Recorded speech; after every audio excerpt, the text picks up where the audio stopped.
All right, 97.7 Outlaw Radio FM listeners, you already know what time it is, and right here, right now, we actually have member of the multi-platinum, Grammy-nominated, best-selling hip-hop group of 2002. That's right, we got Big V of Nappy Roots right here live on the line, man. How are you doing this evening? What's going on, Cat? What it do, man? What's happening with you? Oh man, doing pretty good, man. Hope everything is all well with you down south, man. Hope you guys are enjoying that warm weather. Oh, man, this barbecue is ending somehow here today. It's pretty good, man. Pretty good. But I know Open to but I know V, you're a busy guy, man. I know you're at an arena right now, so I'm gonna dive right into this broadcast, man. You know what I mean? Because I know you're a busy guy, but I want to take you back to the beginning of the iconic Nappy Roots, man. I just have to ask, what's the origin story behind that group? And of course, how did you actually become a member of the group initially? Because I do know that you're one of the founding members. Oh, man. Got them up, man, in early 95 going to college, man. All of us were going to school with the thought of the next step of taking it and being big. And, man, it was some cat in Kentucky that were taking rap serious, man. And we got in that Hilltop of Red, and it wasn't long, and Nappy Roots formed between 95 and 98. And we signed a record deal with Atlantic Records, man, in the very beginning. And a few summers, and what do you know, that was all now. And then the rest was history. Poor folks and all. A nice run, man. And also, as well, man, in the year '98, you guys actually released the debut independent album, Country Fried Cess, man. I was wondering if you can actually tell our listeners a bit more about this iconic record. And of course, is it still available to actually be streamed or purchased today? Yes. It was actually, man, the coming together of 5 college students, 6 college students, and believing in the sole purpose of music. A lot of us used to cut grass to get music and do hip hop, and it was finally, the big stage, everybody out of high school and seeing what you could really do. And it was like this Country Fried Cess was everybody's efforts, and we were on the campus of Western Kentucky, and folks were still engaged. So we decided to burn a CD, and then next thing you know, that was the hot move, and folks went on with it for the summer. There was a student named Kareem Abdul-Jabbar, which is the great son of the great Kareem Abdul-Jabbar, and he took the CD home to California, and it fell on A&R's desk at Atlantic Records, and the rest was history. And I gotta say as well, man, it definitely sounded like you said, definitely fell into the right hands to actually make that happen, man. My favorite song will always be Country Roads, man. Always my go-to joint right when I start that amazing record. Right on, man. That was actually the song that got the A&R to sign Nappy Roots. Just on that hook alone. Who wrote that hook alone? Brought that interest of what's to come from these guys. So it was country roads, riding on them country roads. I don't know where to go. I got to ride. I'm going to ride in country roads. And man, big fun, man. And also as well, in 2002, you guys actually became the best-selling hip-hop group with the album Watermelon Chicken and Grits. I was wondering if you can actually shed some light on this iconic album, and of course, how did it feel being just 4 years in to Nappy Roots and becoming the best-selling hip-hop group in all of hip-hop? More than a dream, it's like when passion met opportunity. And, put together a great record and not really knowing what you were doing the first time. And the stars was in a line, and it was just a great time. And a classic, definitely a classic every time. 22 years old. Never had that kind of energy again, Never be that wide-eyed, bushy-tailed again. So it was just a great time in life with college students touring the world, doing some childhood dreams and actually having them come true. And then to be at it now, 25 years later, and you got Good Day and all of my solo work and acting and movies. And it's just, it's great to watch Kentucky hip-hop evolve, where we have Jack Harlow and Bryson Tiller and ESTG and KY Baby. It feels good to be a great pioneer of the movement of Kentucky hip-hop. And I gotta say as well, I was actually sitting back and actually dug through my CD collection there today, and I actually found my my copy of Watermelon Man, and I was looking at the year, and I couldn't believe that it's actually it's actually turning to, I believe, 20 years old next year, man, in 2022. And I have to say, it's crazy how time flies. I remember buying that CD 20 years ago. Oh man, a lot of fun, a lot of memories. It created a lot of opportunity. And man, just 20 years, that's classic, man. I remember Nelly was out in Atlanta, come down the road from St. Louis to Kentucky and sign the next thing. And also as well, one of the songs on that record, Po Folks, actually received a 2003 Grammy nomination for Best Rap Collaboration. I was always wondering, man, being such a huge fan of not only Nappy Roots, but this being my favorite song, what is the story behind this legendary song? And of course, what was it like working with Anthony Hamilton as well on that joint?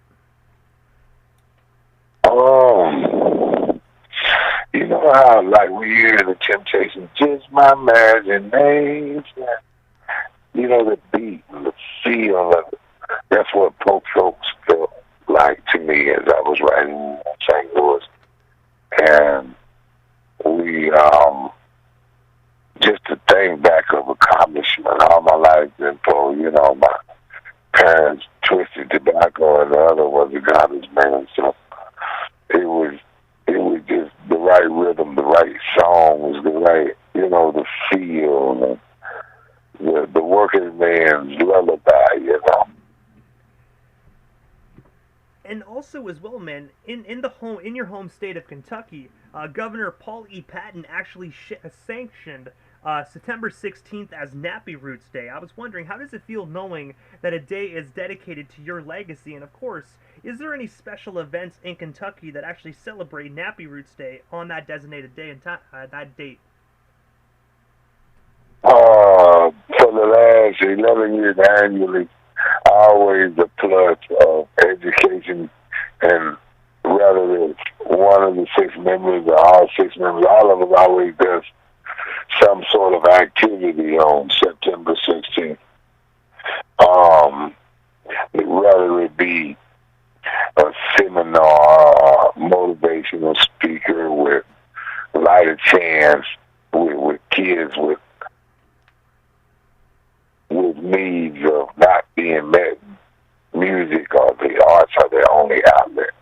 We work with programs like that all the time in Kentucky, so we're always doing something.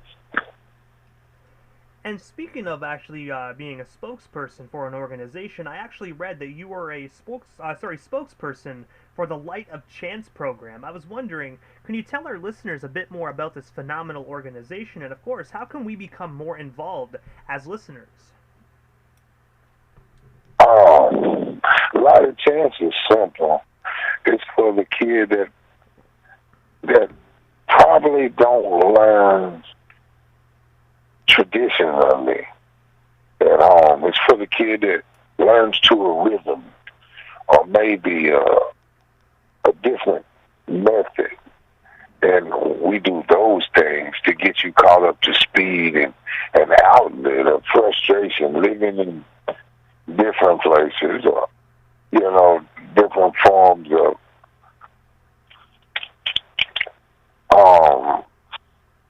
just this different form of pay scale in the life of that. And the outreach of this breathe out cry if you're an artist and you have pain, or maybe you cook, or maybe you sing, or maybe you strum. And we have these programs that we offer in Bowling Green and as well as in Madisonville. Eric Logan and the Breed Lighter Jazz. It's changing lives every day and teaching the arts that they took music out of schools. And this is still another opportunity for students and young folk to really open their mind and do their gift. And also as well, aside from the music and of course being a spokesperson, as you mentioned briefly, you are actually a actor as well that actually had a lead role in the film 45 Seconds that's actually coming out, I believe it came out this year. I was wondering what actually made you initially decide to venture into the venture into the acting aspect of the entertainment industry, and of course, can you shed some light on this brand new film? What interested me in acting, I was always in drama and theater in high school. And then the arts and acting was a way to express yourself and what you were seeing, from neighborhoods of music wrote or written. So to really have an opportunity to further entertainment, most folks that do music probably does some form of acting because we write script all the time with music. So it just hand in hand with that. So starring in this role with a great cast and it great excitement, man. 45 Seconds. Lionsgate picked it up. It should be on its way out ASAP. And I gotta say as well, I was looking at a few of the images, man, and I have to say, it definitely looks phenomenal. I'm really hoping it actually hits the theater down here in Canada, man. It definitely would be a great family outing to go with my family to go see. Oh yeah, man. A little fun down south, a little adventure. And The Business of Christmas is out right now, just acted in that film. So just been busy, man. Really just doing a lot of scores to the movie as well. So a lot of opportunity to still do music, man. And also, we actually have a user-submitted question from an individual that goes under Victoria Brown 87 on Instagram. She was actually wondering what it was like actually taking part in the South Park Bigger, Larger, and Uncut soundtrack on the song Riches to Rags. Okay. Oh, man, really fun, man. The cartoon was kind of G-rated already at the time. And, as a 20-year-old, your activated mind was bigger, deeper, and uncut at the time. And Donnie Simpson and all they were doing at BET. So it was just a great opportunity seized for Nappy Roots to create some more music in it. Okay. Anyway, really big on the soundtrack. So a great opportunity again, and to really do music and another great platform. And I gotta say as well, especially back in those days, man, South Park was a lot of people were getting offended by South Park, but at the same time, man, they're still going strong today. So definitely, their momentum has been going on since, I believe, 97. Yeah. Yes, sir. It was just totally big, totally iconic. And for Nappy Roots to be on that curve and wave of the first round of entertainment, that idea of the South to break that in. And it just feels great to be a part of it. And now that there's no period in music anymore, there's no South, East, West, it's all together, one melting pot. You could think Nappy Roots was a part of that. And also, you actually have a brand new song out titled All On Me that I'm going to be playing immediately following this interview here momentarily. I was wondering, can you tell our listeners quickly a little bit more about this phenomenal release if they haven't already heard it? And of course, where can they actually stream themselves a copy today? Oh yeah, All On Me. It's the new single with Florida, very talented R&B artist named Urban Mystic. It's on all the platforms, the Apple Music, the Spotify, all that to pick it up. It's called All on Me, man, and it's really just a nice time with someone you love and so much quality time couple with friends, and it's all on me, you know, entice you this time. We can go far, and we can do this time. So All on Me featuring Urban Mystic. It's grown and sexy. It's daytime party. It's definitely southern, and the video's out right now. And thanks for the love, man. And also, quickly, Big V, before we actually part ways, man, if you can, drop them social media handles. That way our listeners can follow you and stay updated on everything you got going on if they're not already doing so. Hey, Big V of Nappy Roots. And you can follow me there on Twitter. You can follow me at Vito Tisdale on Facebook. I'm on YouTube. Big V of Nappy Roots. Vito Bang. There's a couple of names they call me to my face. And, man, I'd love to see y'all.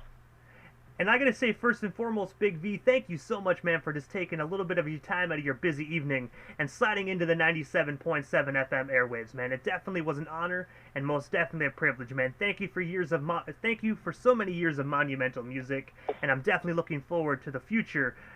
I'm definitely looking forward to the future and what you actually release next, man. Thank you so much, Big V.